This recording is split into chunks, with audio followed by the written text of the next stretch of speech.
शांति। Good morning. मु सविता महांती आपण को सविता महांती ब्लॉग रे स्वागत करुच्ची। आज नूतन वर्ष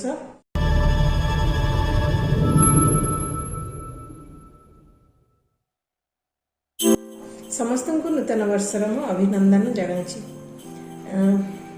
आमर 20 मसीहा बहुत समस्त दुखरे कष्ट आमे ताको भूली जावा बीती जाइथिबा कथा को केबे मन पकेबा कष्टकर होता है।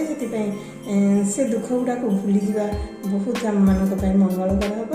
आसंता दिन गुड़िक किपरि भलरे कटिबा ता से भल चिंता करिबा आज सबू भल काम करी भल चिंता करी दिन बीतेबा।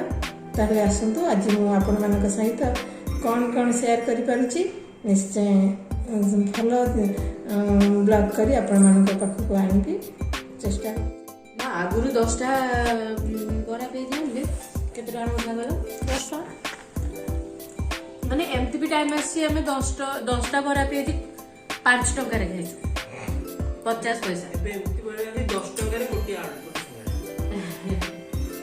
आ नॉर्मल बरा पेज हेले आड़ू लाइट के 10टा बरा पेज को 30 टका 40 टका हम चाहे से बरा पियाजी खाइबा टिके छाड़ मोटा कमीब नहले एंदी मोटू छोटू होगी बसी थी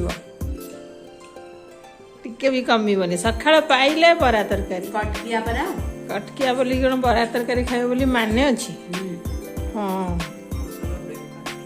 देखुना आमर सकाळ केक करी आ मटर तरकारी केक एमती 2 प्रकार केक होता गोटे सुजी केक आ बिस्किट रे गोटे केक मिठा एमती मुझे सब खाइले पेट पूरी जीव किंतु हेलानी मो छुआंकर फेर बरा आलू चप किना है ब्रेकफास्ट करा है। मु भाई न्यू ईयर रे मिठा मिठा खाइले सब भल खुशी खुशी रहे किंतु खाली मिठा ही मिठा तांकु भल लागे। मु भाई मिठा हेले टिके मिठा मिठा कथा भारी वर्ष सारा किंतु सेटा भी हेलानी से लुणीटा खिया ही हेला। दीपहर देखिया कौन खाइबा होची आपण मान को देखिबी।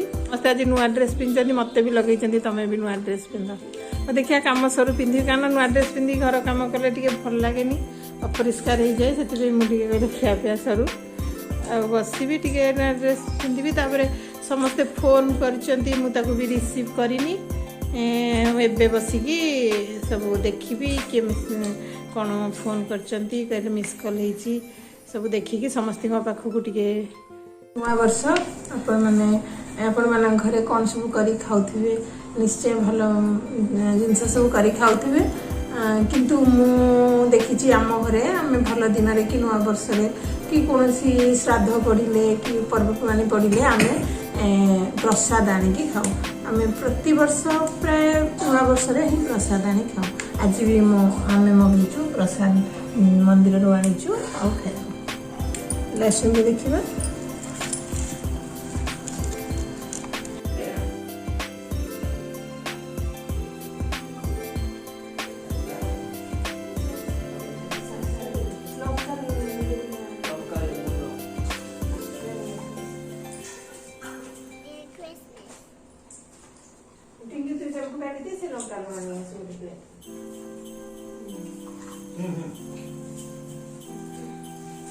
जब नियो आगो नहीं सरो बही रे बाटिबो पूरे डालना भी होती